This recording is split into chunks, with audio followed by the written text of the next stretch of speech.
खनन मामले में भ्रष्टाचार के आरोपों का सामना कर रहे झारखंड के मुख्यमंत्री हेमंत सोरेन की मुश्किलें बढ़ती जा रही हैं। सोरेन के विधायक प्रतिनिधि पंकज मिश्रा और उनसे जुड़े कई लोगों के ठिकानों पर ईडी ने पूरा दिन छापेमारी की। इस छापेमारी के दौरान ईडी की टीम को करोड़ों रुपए नकद और कई अहम दस्तावेज मिले हैं। खबरों के अनुसार पंकज मिश्रा को ईडी की टीम दिल्ली ले गई है। बताया जा रहा है कि ईडी ने एक साथ 19 ठिकानों पर कार्रवाई की है। इसमें एक आरोपी हीरा भगत के आवास से करीब 3 करोड़ की नकदी जब्त की गई है। यह मामला माइनिंग घोटाले से ही जुड़ा हुआ है। दूसरी तरफ झारखंड हाईकोर्ट ने हेमंत सोरेन के भाई बसंत सोरेन और रवि केजरीवाल को सेल कंपनी मामले में नोटिस जारी किया है। 29 जुलाई से पहले दोनों को कोर्ट में अपना पक्ष रखना होगा। दरअसल इस मामले में शिव शर्मा ने 2 PIL दायर कर CBI और ED से जांच कराए जाने की मांग की थी। यह मामला मुख्यमंत्री हेमंत सोरेन से जुड़े खनन लीज और सेल कंपनियों में उनके और उनके करीबियों की हिस्सेदारी से जुड़ा है। आरोप है कि सीएम हेमंत ने अपने पद का दुरुपयोग कर माइंस अपने नाम आवंटित करवा ली, जबकि सोरेन परिवार पर सेल कंपनी में इन्वेस्ट कर अकूत संपत्ति अर्जित करने का मामला भी है। वहीं गोड्डा के बीजेपी सांसद निशिकांत दुबे ने ट्वीट कर यह जानकारी दी है कि पंकज मिश्रा को ईडी द्वारा पूछताछ के लिए उत्तराखंड से दिल्ली ले जाया गया है। उन्होंने एक अन्य ट्वीट में कहा, मुख्यमंत्री हेमंत सोरेन जी के इर्द गिर्द लोगों की ईमानदारी आज सामने आ गई। ईडी के छापेमारी में मुख्यमंत्री के प्रतिनिधि पंकज मिश्रा और उनके समर्थकों के यहाँ से 5 करोड़ से ज्यादा नगद और हजारों करोड़ रुपए की संपत्ति मिली है। कितना लूटिएगा। पंकज मिश्रा के अलावा उनके करीबी कहे जाने वाले मिर्जा चौकी स्थित कारोबारी राजू पतरू सिंह और ट्विंकल भगत के घर पर भी ईडी की टीम ने छापेमारी की। इसके अलावा बरहरवा में भी कृष्णा शाह सहित 3 पत्थर व्यवसायियों के यहाँ छापेमारी की गई। वेदु खुडनिया, छोटू यादव, विनोद शाह, दाहू यादव के ठिकानों पर भी छापेमारी जारी है। ये सभी पंकज मिश्रा के करीबी माने जाते हैं। प्रारंभिक तौर पर बताया जा रहा है कि अवैध खनन के मामले में छापेमारी की गई है। गौरतलब है कि साहिबगंज जिले के बरहरवा में साल 2020 के टेंडर विवाद में एक केस दर्ज किया गया था, जिसे ईडी ने 4 जून 2022 को टेक ओवर कर लिया है।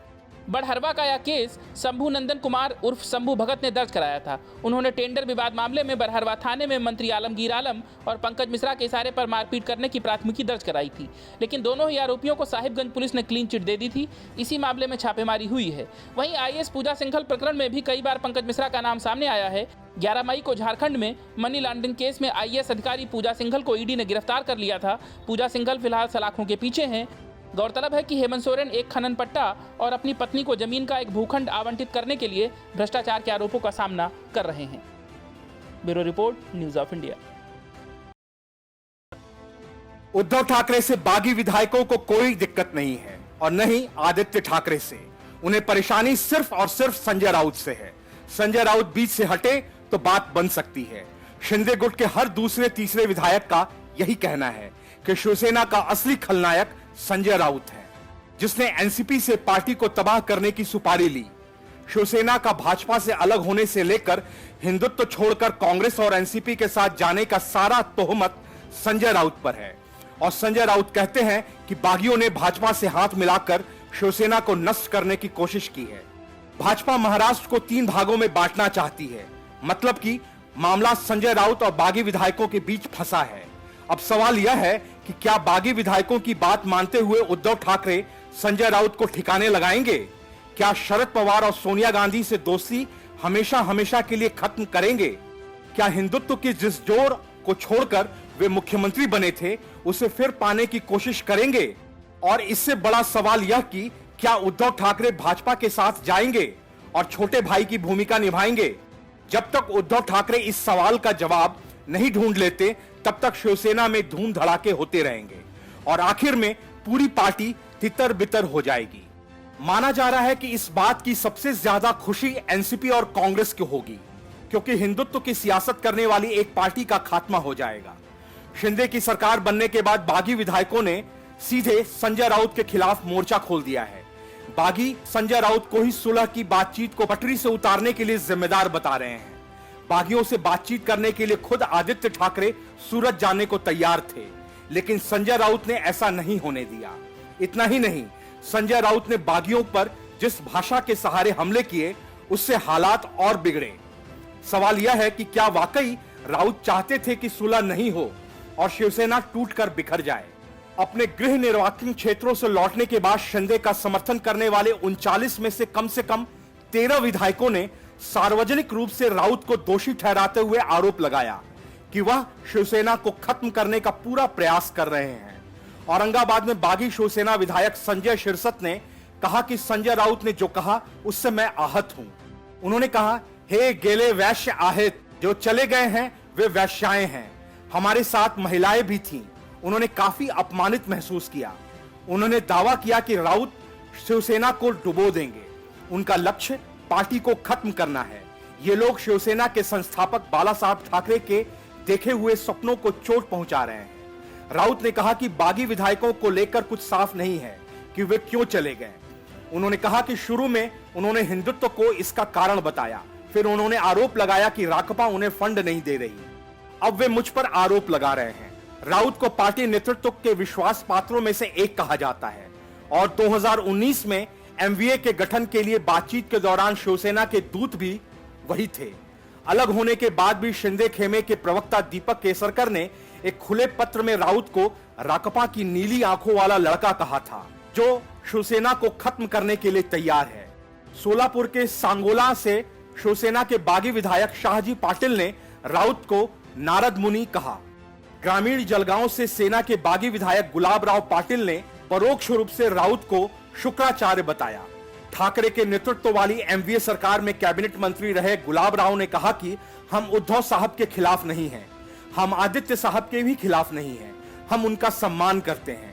आप जानते हैं कि शुक्राचार्य कौन है, जिन्होंने हमारी पार्टी को खत्म कर दिया है और हम इसे बचाने की कोशिश कर रहे हैं। उनके बारे में बात करने का कोई मतलब नहीं है। बेकार की बातें क्यों की जाए।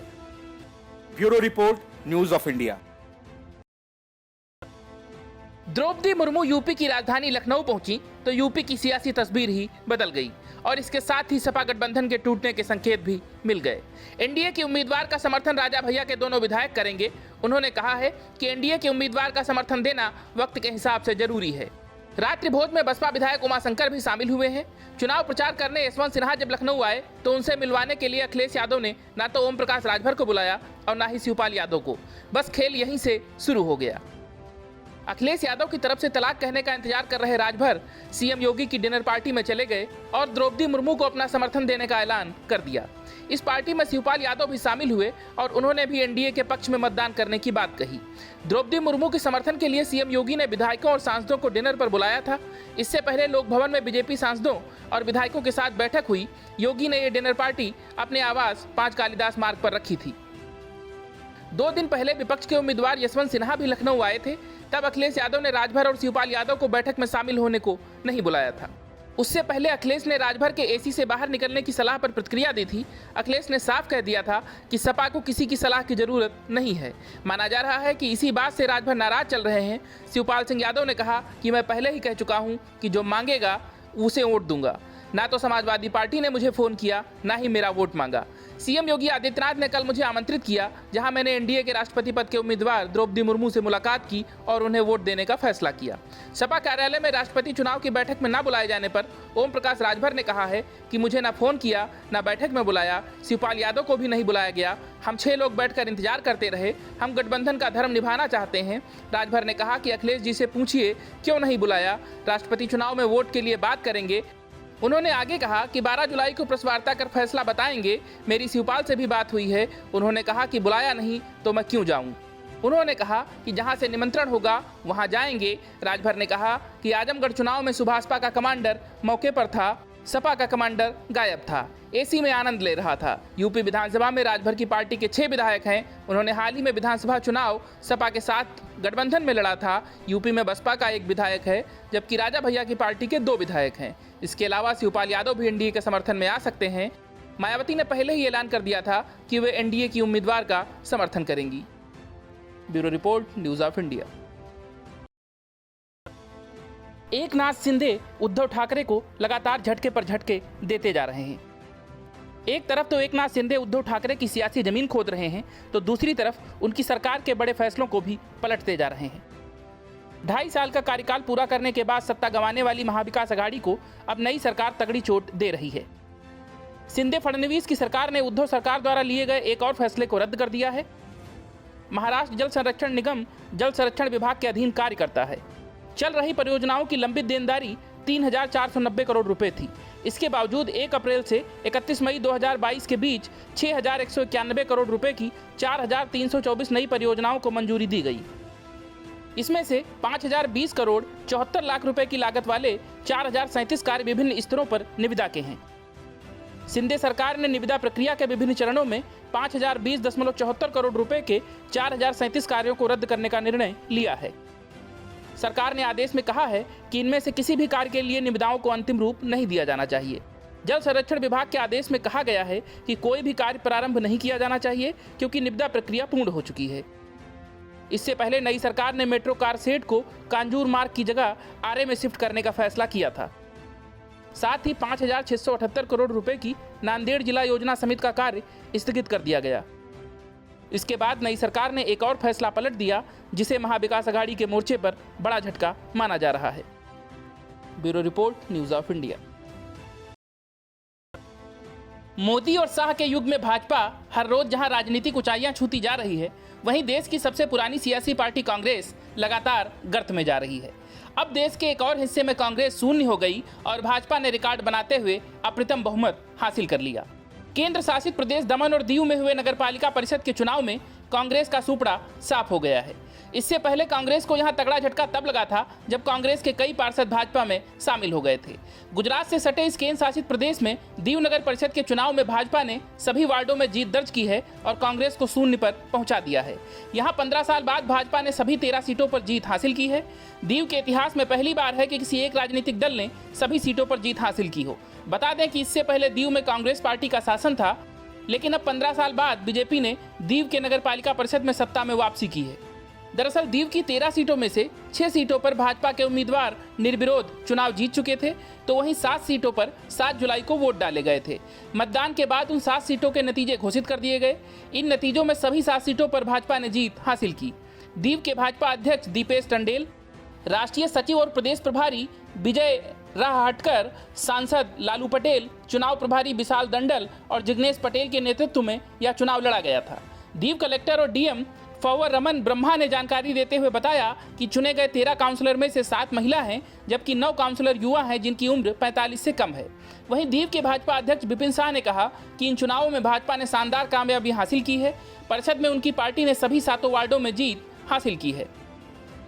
गौरतलब है कि ये चुनाव डीएमसी के तत्कालीन अध्यक्ष हितेश सोलंकी को 2016 में सीबीआई द्वारा दर्ज आय से अधिक संपत्ति के एक मामले का हवाला देते हुए केंद्र शासित प्रदेश प्रशासन द्वारा हटाए जाने के लगभग 7 महीने बाद कराए गए हैं। सोलंकी को हटाए जाने के कुछ महीने पहले नगर निकाय के अध्यक्ष का निधन हो गया था। इस बीच 9 पूर्व कांग्रेस पार्षदों में से 7 पार्षद मई में भाजपा में शामिल हो गए थे। Bureau report, news of India. जिस ममता बनर्जी ने यशवंत सिन्हा को राष्ट्रपति पद का उम्मीदवार बनवाया, उसी ने यह पहले ही घोषणा कर दी कि यशवंत सिन्हा चुनाव नहीं जीतने जा रहे। यह बात यशवंत सिन्हा भी जानते हैं, इसीलिए चुनाव प्रचार के लिए वे जहां जाते हैं अपनी 2 कौड़ी की सियासत जरूर चमकाते हैं। यशवंत सिन्हा लखनऊ आए तो कहा कि मोहम्मद जुबैर की गिरफ्तारी गलत हुई है, मैं राष्ट्रपति बना तो यह सब नहीं होने दूंगा। इसके बाद सिन्हा साहब कश्मीर गए, महबूबा मुफ्ती और फारूक अब्दुल्ला से अपने लिए वोट मांगा और लगे हाथ फारूक अब्दुल्ला और महबूबा को सबसे बड़ा देशभक्त होने का सर्टिफिकेट भी दे डाला। उन्होंने नेशनल कॉन्फ्रेंस और पीपुल डेमोक्रेटिक पार्टी के नेताओं की मौजूदगी में कहा कि यहाँ जितने भी लोग आए हैं, चाहे वो फारूक साहब हों, महबूबा जी हों, देश में इनसे बड़ा देशभक्त कोई नहीं है। अगर ये लोग देशभक्त नहीं हैं तो हम में से किसी को अधिकार नहीं है कि देश के प्रति देशभक्ति का दावा करे। भारत सरकार ने जापान के पूर्व पीएम शिंजो आबे के निधन के बाद एक दिन के राष्ट्रीय शोक की घोषणा की थी, लेकिन सियासत करने के लिए बेचैन यशवंत सिन्हा ने अपना चुनावी कार्यक्रम नहीं टाला। इसके उलट द्रौपदी मुर्मू ने पश्चिम बंगाल जाने का अपना कार्यक्रम स्थगित कर दिया। देश के सबसे बड़े पद पर दावेदारी जता रहे सिन्हा ने कहा कि वे राष्ट्रपति बने तो कश्मीर मुद्दे को प्राथमिकता में रखेंगे। उन्होंने कहा कि अगर निर्वाचित हुआ तो मेरी प्राथमिकताओं में से एक यह भी होगा कि सरकार से आग्रह करूं कि कश्मीर मुद्दे को स्थायी रूप से हल करने के लिए सभी जरूरी कदम उठाए और शांति, न्याय, लोकतंत्र, सामान्य स्थिति बहाल करे और कश्मीर के प्रति शत्रुतापूर्ण विकास को खत्म करे।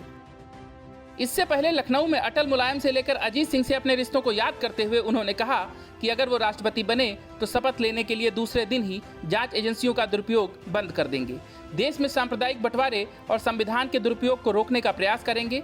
आज देश को खामोश नहीं बल्कि विवेक का इस्तेमाल करने वाला राष्ट्रपति चाहिए। सिन्हा ने कहा कि मेरा मोदी से कोई व्यक्तिगत विरोध नहीं है, मेरी असहमति उनकी कार्यशैली और नीतियों से है। हुकूमत देश में न्याय का गला घोंट रही है, चुनी हुई सरकारों को गिराया जा रहा है। Bureau report, news of India. देश के पूर्व वित्त मंत्री और दिग्गज कांग्रेसी नेता पी चिदंबरम और उनके बेटे कार्ति चिदंबरम की मुश्किलें बढ़ती जा रही हैं। चीनी नागरिकों को गैर वाजिब तरीके से वीजा जारी कराने की जो कोशिश साल 2011 में कार्ति चिदंबरम ने की थी, वही अब उनके गले की फांस बन चुकी है। सीबीआई के अधिकारियों ने कार्ति चिदंबरम के चेन्नई स्थित आवास पर छापा मारा है। सीबीआई 2011 में 263 चीनी नागरिकों को वीजा जारी कराने के मामले में रिश्वत लेने के आरोपों की जांच कर रही है। जिस समय यह वीजा जारी किया गया था, उस समय कार्ति चिदंबरम के पिता पी चिदंबरम केंद्रीय गृह मंत्री थे। बता दें कि प्रवर्तन निदेशालय ने सांसद कार्ति चिदंबरम और 3 अन्य पर 2011 में पंजाब में एक परियोजना पर काम करने के लिए चीनी नागरिकों को 263 वीजा जारी कराने के संबंध में मनी लॉन्ड्रिंग के मामले में मामला दर्ज किया था। जांच के अनुसार कार्तिक पर कथित तौर पर वीजा के बदले 50 लाख रुपए की रिश्वत लेने का आरोप था। जांच एजेंसी के अनुसार यह सौदा उनके पिता और तत्कालीन केंद्रीय गृह मंत्री पी चिदंबरम के कार्यकाल में किया गया था। इस मामले में कार्ति चिदंबरम सीबीआई के सामने पेश भी हो चुके हैं। सीबीआई की प्राथमिकी में कहा गया है कि यह मामला 263 चीनी कर्मियों को दोबारा वीजा जारी कराने के लिए वेदांता समूह की company Talwandi Sabo power limited के एक शीर्ष अधिकारी से जुड़ा है, जिसने कार्ति चिदंबरम और उनके करीबी एस भास्कर रमन को 50 लाख रुपए की रिश्वत दिए जाने के आरोपों से संबंधित है। वहीं इससे संबंधित मनी लॉन्ड्रिंग मामले की प्रवर्तन निदेशालय जांच कर रहा है। प्रवर्तन निदेशालय ने पिछले महीने के आखिरी सप्ताह में दिल्ली हाईकोर्ट को कांग्रेस सांसद कार्ति पी चिदंबरम के खिलाफ 12 जुलाई तक कोई भी दंडात्मक कार्रवाई नहीं करने का आश्वासन दिया था। कथित चीनी वीजा घोटाले मामले में कार्ति की अग्रिम जमानत याचिका पर सुनवाई 12 जुलाई को होगी। कार्ति और ईडी के वकील के अनुरोध पर अदालत ने मामले को आगे की सुनवाई के लिए 12 जुलाई को सूचीबद्ध किया है। ईडी का प्रतिनिधित्व कर रहे अतिरिक्त सॉलिसिटर जनरल एसवी राजू ने मौखिक रूप से अदालत को आश्वासन दिया कि 12 जुलाई तक कुछ नहीं होगा। वर्तमान मामले के अलावा अदालत में आईएनएक्स मीडिया और एयरसेल मैक्सिस घोटाले से संबंधित मामले में भी सांसद चिदंबरम के खिलाफ ईडी द्वारा 2 और सीबीआई द्वारा 2 सहित कुछ अन्य मामले भी लंबित हैं। हालांकि उस मामले में चिदंबरम को अग्रिम जमानत दी गई थी। वहीं प्रवर्तन निदेशालय के वकील ने स्पष्ट रूप से उल्लेख किया था कि इस मामले में कार्यप्रणाली पिछले मामलों की तरह ही है, जो दिशा निर्देशों को स्पष्ट रूप से निर्धारित किए जाने पर भी अवैध विचारों को दर्शाता है। Bureau report, news of India.